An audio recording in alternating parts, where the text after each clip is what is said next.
Здраво, вие слушате Радио Канал 103, ова е 55-тото издание на емисијата ТВ 103, односно специализирана радио емисија посветена на актуелни и квалитетни ТВ серии. А денес ќе ви говорам за еден мини серијал во кој 9 потполно, односно комплетни странци, кои не се знаат меѓусебно, се прифатени да пристојуваат во еден рехабилитационен центар, односно едно моралиште, кај што преку алтернативни методи предводниците на душевното лечење ќе се обидат да допрат до коренот на нивното пред животно незадоволство и да го излечат субјектот од причинителот на неговата тага, за да можат да продолжат понатаму со животот како комплетно реализирани битија. Тоа значи дека треба да се соочат со потиснати стравови, но методологијата со која ќе се справат со внатрешните демони кои ги потиснуваат во себе е крајно атипична и подразбира експериментален третман со оглед на тоа што секој различно реагира на оваа психотропна терапија која што ја добиваат, но пред се и во тоа се должи убавината во процесот на лечење во ТВ серијата Nine Perfect Strangers, реализирана за Hulu, за која ќе ја анализирам денес. На почетокот на емисијата слушнавме 4 композиции кои се наоѓаат на албумското остварување And Out Goes the Light на Video Village, односно и слушнавме Light Please, Sunrise, Space Cowboy и Way Out, одлични и разиграни стонер рок композиции кои говорат за вештината на меѓусебното музицирање на Video Village. А во продолжение слушаме композиција од Rage Against the Machine, заради тоа што сте безобразни, тешко ви е да носите маски, а немате проблем да си правите лице едни на други, така што додека не ви дојде памет ги слушаме Rage Against the Machine. Преслушуваме се вкупната нивна дискографија со надеж дека кога ќе ја преслушаме во целост, ќе го ставиме крајот на овој кошмар што се нарекува ковид пандемија, во која што пролонгирано, ајде да речеме дека живееме, ако воопшто може ова да се нарече живот. Така што со надеж дека оваа година ќе биде преслушувањето на нивната дискографија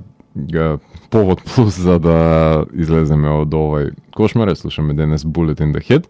а потоа слушаме и најава за ТВ серијата Nine Perfect Strangers, за која што ќе ви говорам во денешното издание. А доколку сакате да знаете што е потребно за лечење на душевните рани на ликовите во одморалиштето, тогаш вие сте на вистинската фреквенција, која планира од сферата помеѓу појавното и имагинарното, кај што се крие притаен меѓусвет, нудејќи можности за одгатнување на енигмите на постоењето. Јас сум Златко Ѓелевски, а вие останете вклучени. Започнува програмата на ТВ 103. Вие слушате Радио Канал 103, ова е емисијата ТВ 103 со своето 55-то издание. Имавме еден кратко траен проблем со оглед на тоа што Фубарот едноставно реши да престане да соработува, така што го се надевам дека проблемот е веќе саниран и проблемот настана со неможноста да се слушне најавата за самата серија, така што само да знаете дека во ова издание ви говорам за Nine Perfect Strangers, кој е мини серијал на Hulu, продуциран на страна на Дейвид И. Кели и Џон Хенри Батерворт,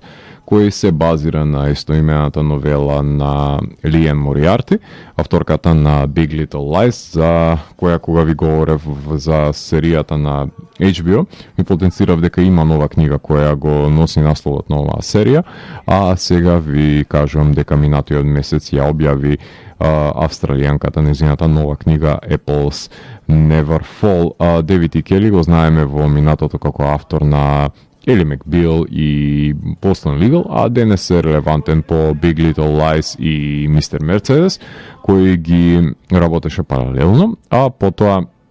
ја сработи The Undoing, додека во најава му се Love and Death за HBO и Lincoln Lawyer за Netflix, така што често соработува со различни телевизии. Последната серија за која ви говорев е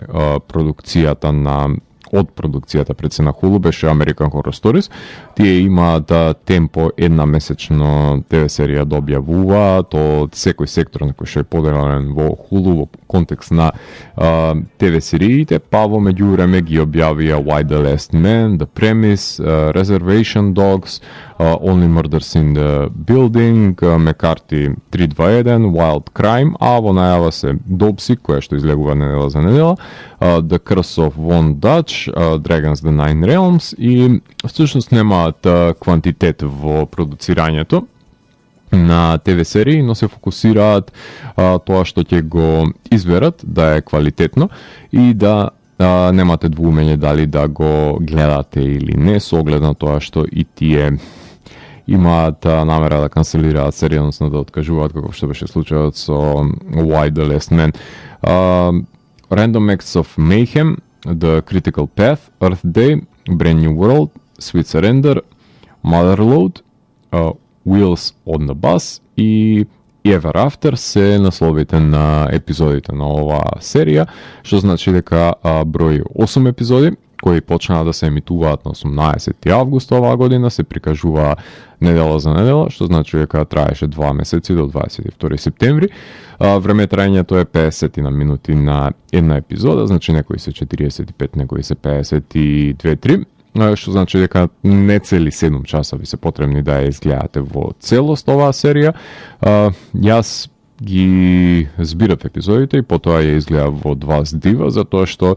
немам намера да се присетувам секоја недела на случувањата, односно ја бинџа во 2 дена. Тоа е мојот метод на гледање на ТВ серии кој мене лично ми функционира, ми работи, затоа што не е единственото нешто што го правам во животот, односно гледањето серии, и не можам да ги развлекувам со недели со оглед на тоа што го губам фокусот и го губам текот пред се на серијата. Во оваа серија, како што е индикативен самиот нејзин наслов, имаме 9 меѓусебно непознати луѓе кои што одат на 10-дневен одмор во Tranquillium House, односно тоа е називот на клиниката за одмор и рехабилитација во фикционалното градче Кабрилјо во Калифорнија, со надеж дека ќе им се подобри нивниот живот, ќе ги излечат нивните душевни јадови и ќе ги преобрази ова место во нови битија кога ќе излезат комплетно трансформирани со сите можни решенија на нивните душевни проблеми и ќе ги пред се разбира дека ова одморалиште не е тоа што се рекламира на брошурите, со оглед на тоа што има една практика на лекување, кое што е неоправдлива во било кој процес на употреба на психоанализа и воопшто употреба на лечење на проблемите кои што ги носат со себе пред се во менталните побуди. Меѓутоа, предоцна ќе биде да си заминат партиципиентите на овој условно кажано експеримент заради во моментот што нели ги откријат тајните со кои што тие всушност се лекувани, односно микродозирани со психотропни агенси, така што во тој стадиум веќе сите се согласни да одат до крај и да дознаат што е тоа што им создава непремостливи проблеми во животот, така што сметаат дека поблиску ќе бидат до решението, односно до лекот кој што го заговара нели собственичката на овој рехабилитационен центар. Во јули 2020 актерите и актерките беа ставени во двонеделен карантин пред да започнат да снимаат во Австралија, како што нели наложуваат нивните протоколи. Се изолира во Байрон Бей, во Нови Јужен Велс, кај што започнале да работат во август и завршиле со снимање до декември. 2020 година, со тоа што постојано нели биле тестирани во случај некој да добие симптоми, но серијата сама по себе бара изолирање на ликови на една локација, така што па од една страна и погодна беше за работење во COVID пандемијата со логистичките аспекти кои што ги заговара. Од Hulu се пофалија дека пилотот им бил најгледан од сите серии на кои се наоѓа на стриминг сервисот. Колку е тоа за верување, не знам, не им верувам на стримерите кога ги даваат овие од ракав податоците за нивната гледаност, со оглед на тоа што параметрите по кои што се пресметуваат треба да им, за нив конкретно треба да им веруваме на дадениот збор и ништо повеќе од тоа. Колку е водено маркетиншка побуда, тоа е нешто сосема друго, меѓутоа не дека има некоја голема фама за другите нивни серии кои не поседуваат ваква звездена екипа како што има во Nine Perfect Strangers, така што маркетингот верувам дека си го направил своето уште пред да се гледа серијата и буквално секој гледач е купен со оглед на тоа што каква екипа стои пред камерите и верувам дека од љубопитство и од интерес цифрите можеби се издржани за тоа дека е една од најгледаните серии на овој стриминг сервис. Иако актерските изгледи секако дека се најсилниот адут, проблемите се случуваат во развлеченото дејствие и константното меандрирање на чинодействието текот на серијата помеѓу епизодите, конкретно во незиното средиште, но за тоа ќе ви говорам кон крајот на оваа епизода. Сепак ова е серија за потиснати трауми кои што оставаат непоправливи проблеми во животите, кај што нема лесни одговори. Завршуваат лековите во ќорсокак и пред се не може да ги занемарат во текот на нивниот живот и не може да продолжи да се живее како продуктивна единка од заедницата заради тоа што има тегоби кои што ги враќаат назад. Дали се тоа прашања кои што се врзани од не само доверба на физичкиот изглед, дали се тоа можеби трауми од губитокот на членот на фамилијата, со оглед на тоа што тоа се непремостливи проблематики кои што треба да најдат начин членовите на семејството нели да ги надминат, дали се тоа можеби некакви си професионални хирови обсесии по кои што страда приватниот живот или па можеби се незадоволни на рамниште на приватниот живот, па не се исполнети со партнерот или партнерката. Така што има мал милион на причинители кои што на секој од овие странци делуваат како круцијален фактор за раѓање на нивниот животен неспокој и сето тоа луѓето кои што раководат со рехабилитационен центар треба да го истражат и да најдат соодветни решенија како ќе им помогнат тие да продолжат во животот. Така што ова е серија за нечие покајување, нечие помирување со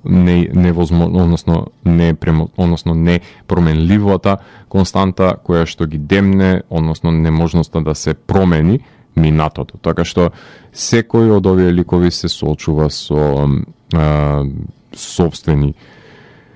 демони кои што ги носи од своето минато. Се појави во периодот кога се појави филмот Old, кој исто така делува како творба на збир на странци на далечен остров со мистерија помеѓу нив, од една страна, и од друга страна во истиот период се појави и Midnight Mass со култистичките изгледи на организацијата, која што и поседува, така што овие интересни елементи може да ги земете во некаков си амалгами, да дојдете поблиску до дефиницијата што представува оваа серија, така што баш помеѓу овие координати барајте ја значенската вредност која што е поседува Nine Perfect Strangers. Тука може да направиме една кратка музичка пауза, именно во продолжение ќе слушаме High and Heavy со три композиции кои што се наоѓаат на нивниот албум именуван како 5, односно слушаме Cleansed with Blood, Gather Flame и Onward to Oblivion. и потоа се враќам во да ви говорам за ликовите, односно актерите и актерките кои што ја предводат оваа серија. Така што уживајте со High and Heavy и се слушаме за кратко. Чао! Вие слушате Радио Канал 103, емисијата ТВ 103 со своето 55-то издание, посветено на Nine Perfect Strangers, односно ТВ серијата, која што е предводена од Никол Кидман, која глуми Маша Димитриченко, односно основачката на одморалиштето Tranquility House, во кое пристигнуваат непознатите посетители. Таа си има свој поводи зошто се одлучува да го примени овој психотропичен метод на лечење на пациентите, но кога ова експлозивна групација на луѓе ќе пристигнат на ова условно кажано бања, тогаш се гледуваме дека се соочуваат со непресметлив предизвик и иако се обидува да биде стабилизирана култ лидерката и да може да се носи со предизвикот, има огромни проблеми со кои што непресметливите посетители реагираат бурно на терапијата која што таа им ја наметнува и во спротивно таа има задни намери за кои го има оформено овој пред се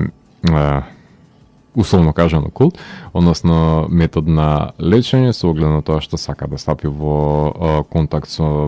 некакво представление на незината почината ќерка, па се обидува преку сите овие психотропни агенции да допре до неа. Така што е ова еден интригантен потфат за допирање до надприродното од една страна, во контекст на предводничката на ова организација, ајде така да ја наречеме. Покрај неа во серијата глуми и Мелиса Мекарти, која што е глуми Френсис Уелти, односно писателка која е незадоволна и од писателскиот и од приватниот живот, со разводи за себе и ново љубовно романче кое што не баш на сите им се допаднало и таа се наоѓа во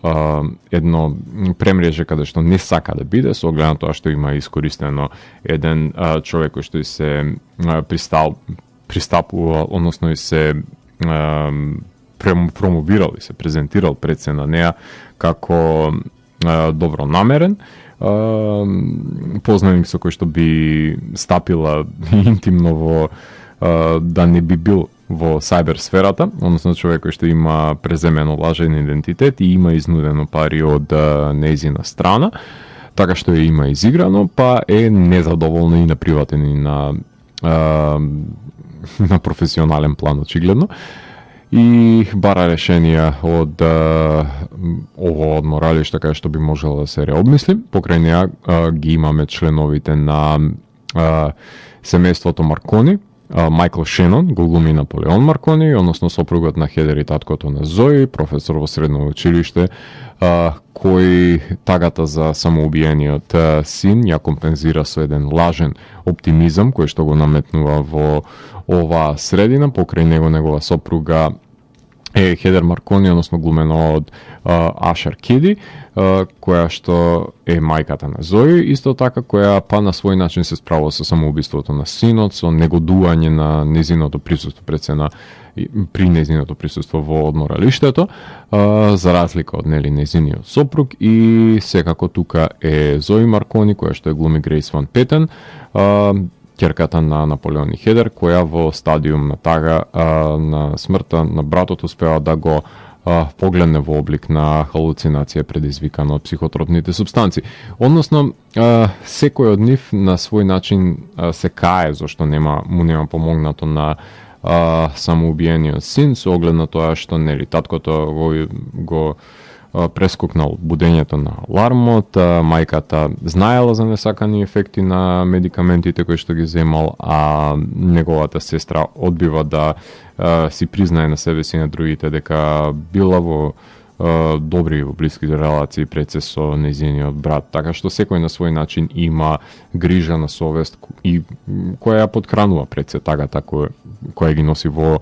ова одморалиште. Покрај нив го имаме и Лук Еванс, кој глуми Ларс Ли, односно човек кој доаѓа во одморалиштето со скриена агенда, тој е undercover новинар, кој нема баш добри односи со неговиот дечко, меѓутоа има и задни намери зашто тој се наоѓа тука, со оглед на тоа што има еден човек кој што има починато од претходна групација и сака да истражи дали ова практика и намена на која што ја имаат пред се луѓето кои управуваат со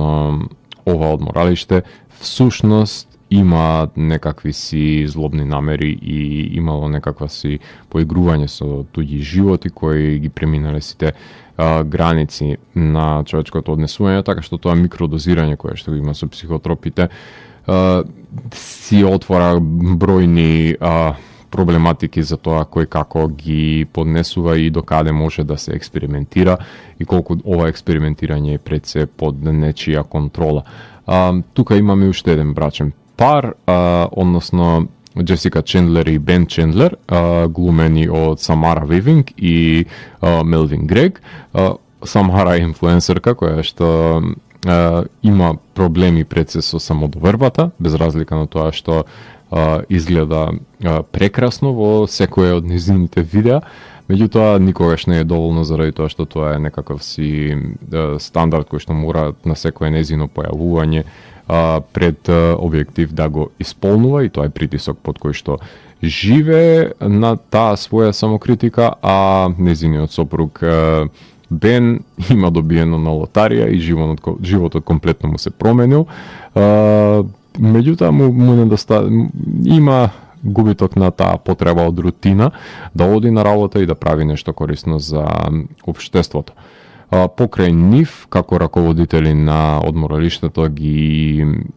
имаме Тифани Бун, која што ја глуми Делайла, вработена во Tranquillium House, и Јао, односно помошникот исто така на Маша, кој што глуми Манија Кинто,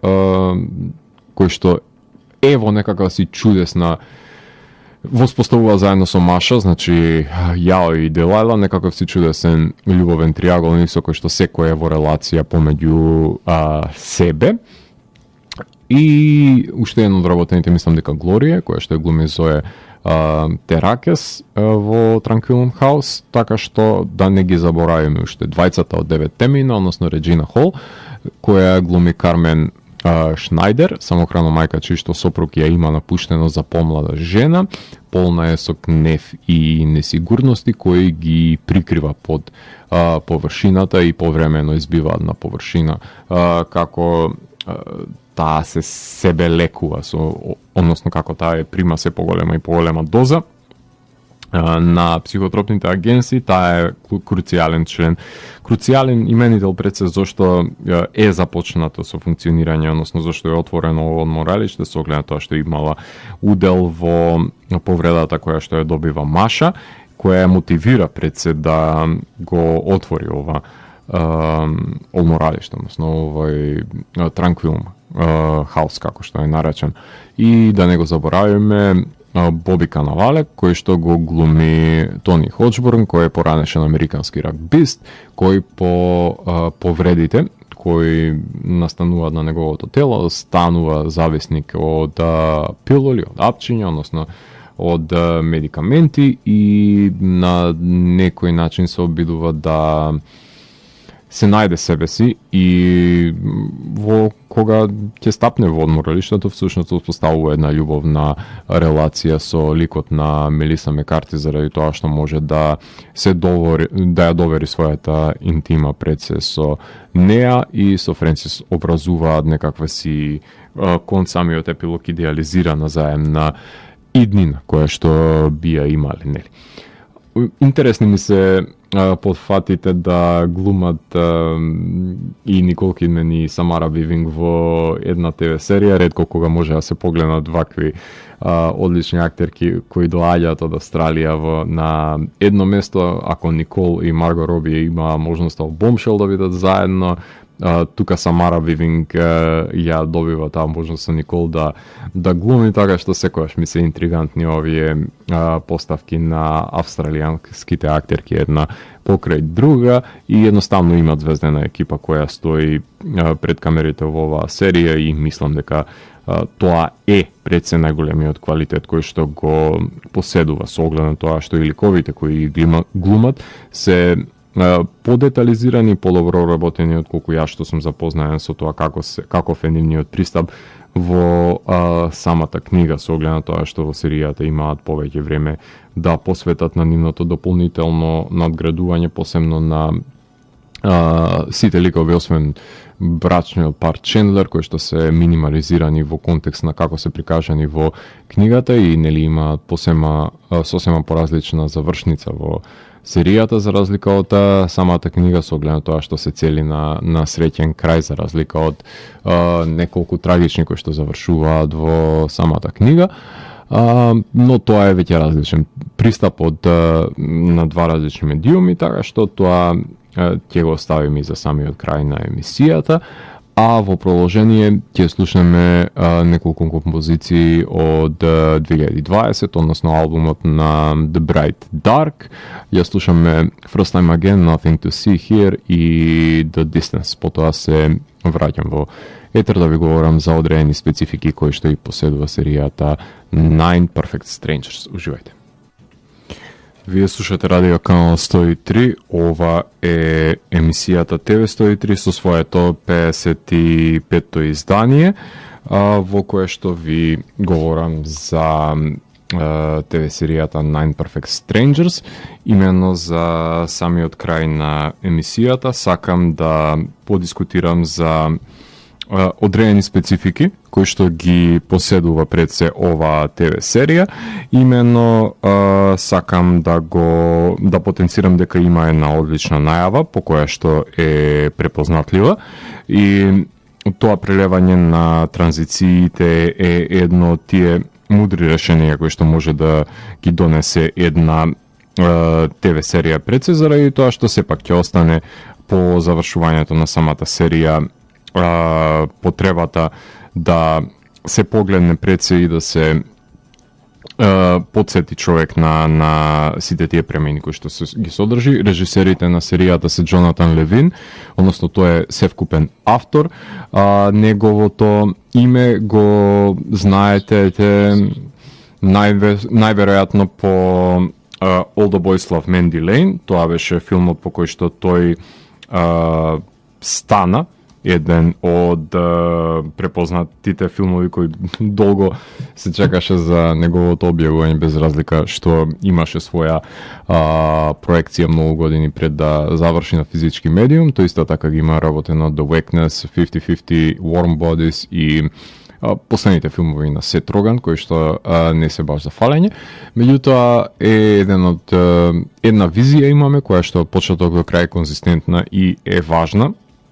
за доловување пред се на случувањата во ова местност. Во поглед на музиката, Марко Белтрами, човекот кој што е еден од најбараните автори на жанровска музика, кој што ја правеше музиката од Love and Monsters, Fear Street серијалот, A Quiet Place серијалот, Underwater и ако продолжам да ги набројувам сите негови филмови кои што има тој работено музика, ќе дојдам и до Blade, ќе дојдам и до Scream на Wes Craven, до Faculty ќе дојдам. Едноставно нема хорор филм во кој што е блокбастер, кој нема соработувано Марко Белтрами и прави тензична музика во сите нив. И Майлс Хенкинс е неговиот помошник со кој што има соработувано и претходно, кој заедно со него ја компонира музиката за оваа ТВ серија. Значи доминантни се гудачките свити со оглед на тоа што има неколку композиции каде има и синт. Како носечки, односно клавиатурата има носечки елемент, а во тензичните има и забрзување на самиот ритам, односно ритам секцијата каде што се потенцира напнатоста која што предстои од расловувањето на мистеријата. Поглед на сценографијата потенцирам дека се одвива во едно моралиште кое што во екстериер, кинематограферот на односно кинематограферот Ив Беланжер, кој што работеше фотографијата на Sharp Objects, Big Little Lies, Wild, Ричард Джуел, е кинематографери на оваа ТВ серија, каде што на дневно светло не може да направи лоши кадри со оглед на тоа што има одлични локации за снимање и кадрирање на овие 9 странци, а во моментите кога делуваат психотропните агенции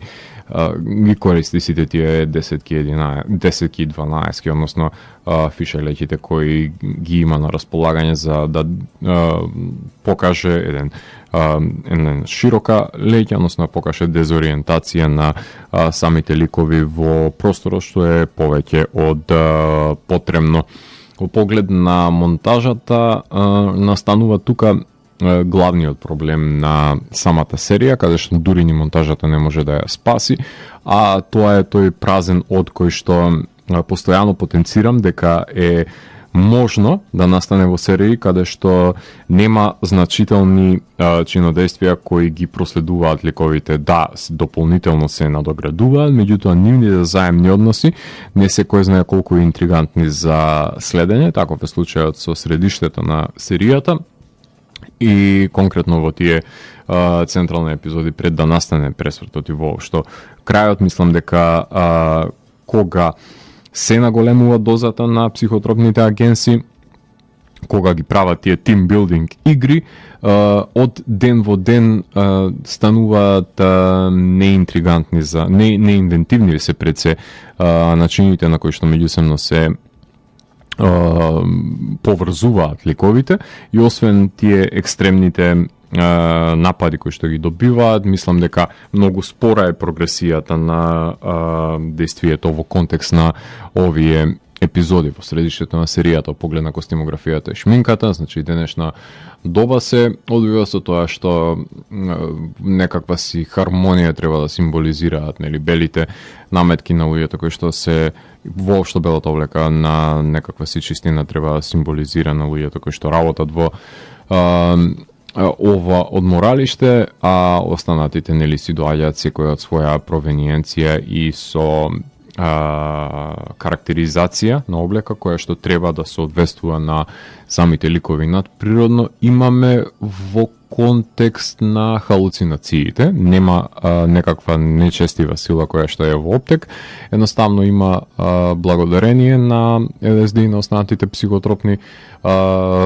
печурки кои што ги земаат, има појавленија кои не се тука. Тоа не треба да значи дека се повикува духови на страна, значи нема ништо надприродно освен тоа што мозокот може да го проектира.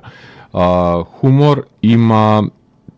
во ситуациите во кои што Мелиса Мекарти не може, нели, без него. Таа е составен дел од начинот на кој што ги гради сите ликови кои каде и да се појави, така што тоа е неизбежен дел од незината глума, а има еротика, за жал, само во една сцена која представува некакво си соголување и општење во природното джакузи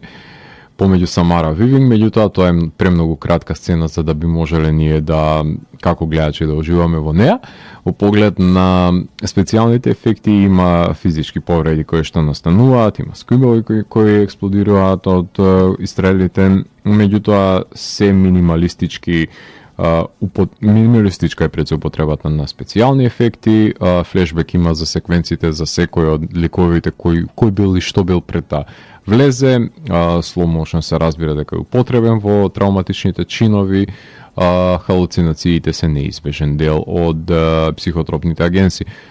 Жанровски е мелодраматична мистерија, значи трилер обвиткан во травматични доживувања од домените на драмата, така што помеѓу овие две корелации се движи со тоа што никогаш не ескалира ниту во драстично во комедија, ниту драстично во хорор. Значи тоа се гранични позиции кои што не ги допира. Во контекст на стилизираниот јазик на англиски се говори во ова серија и потенцирам дека не знам колку се издржани интеракциите помеѓу ликовите, ова говорам за недостатоците на серијата, за да дојдеме до решението кое што на крајот го добиваме. Мислам дека преголема е мистеријата во контекст на Маша и не е доволно добро обработена. И сметам дека за сметка на доброто интерферирање на двете семејства помеѓу себе, губиток добива Маша заради тоа што нема кој знае каква специфична или некаква си посебност во начинот на реализирање на своите потреби за отворањето на одморалиштето, заради тоа што тоа е повторно паралелизирање со траумите кои го има доживуваано едното семејство. Така што мислам дека најголемиот проблем се однесува на неконзистентноста во средиштето на серијата. И тук мислам дека континуитетот кој што паѓа во тој слободен нод во средината на сезоната, каде нема кој знае колку интересни игри за тимбилдинг, каде што нема кој знае какви доживувања и откровенија со оглед на тоа што на почетокот на серијата се запознаваме со ликовите, тие се забавни епизоди заради тоа што не знаеме кој е што е во игра. И епилогот е интересен заради тоа што не интересира каде ќе заврши тој великови. Тоа помеѓу, тоа е дискутабилно колку е добро одработено. Поглед на градењето на ликовите, има многу повеќе агенции граѓа пред се за нивното составување и голем простор се одвојува за тоа кој се што се и што мајка бараат во ова одморалиште, така што ако ништо друго барем градењето на ликовите е на високо ниво реализирано. А во контекст на адаптацијата потенцирам дека ова е книга која што се базира конкретно серијата на книгата која има напишана Лиен Мориарти. Големата, односно драстичната разлика која што се воспоставува помеѓу серијата и книгата пред се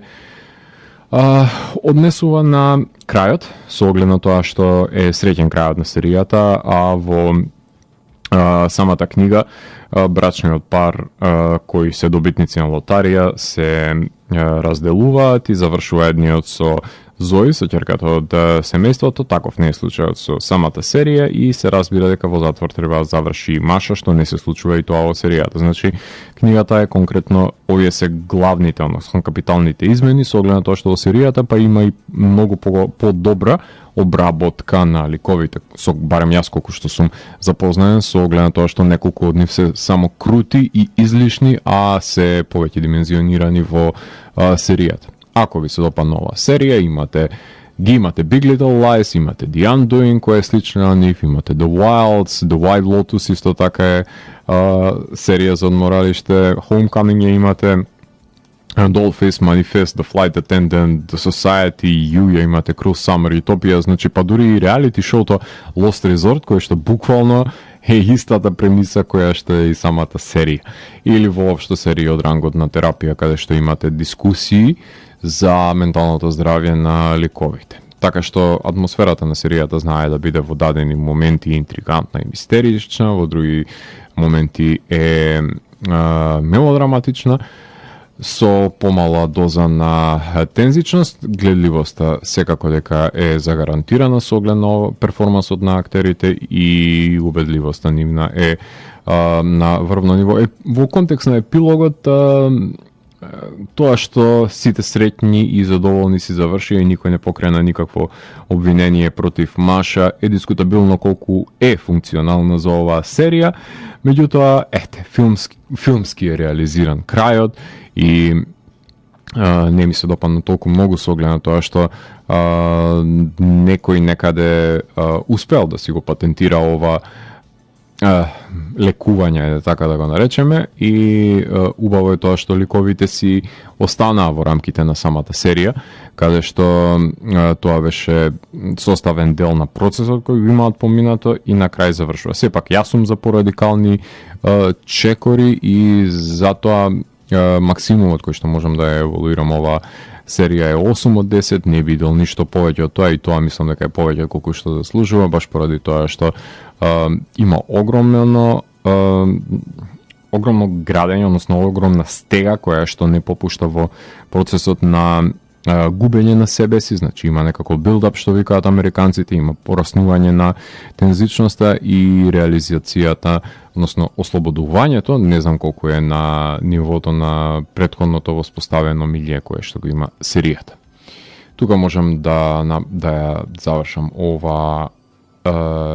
епизода на TV103 посветена на ТВ серијата на Imperfect Strangers со музиката која што ја компонираат Марко Белтрами и Майлс Хенкинс за потребите на оваа серија. Имаме многу малку време пред да дојде Тања и да продолжи со незината емисија, така што ќе направиме еден краток избор од музиката која се наоѓа на самиот скор, работен од Белтрами и од Хенкинс. Вие услушавте 55-тото издание на емисијата TV103 со Златко Ѓелевски, кај што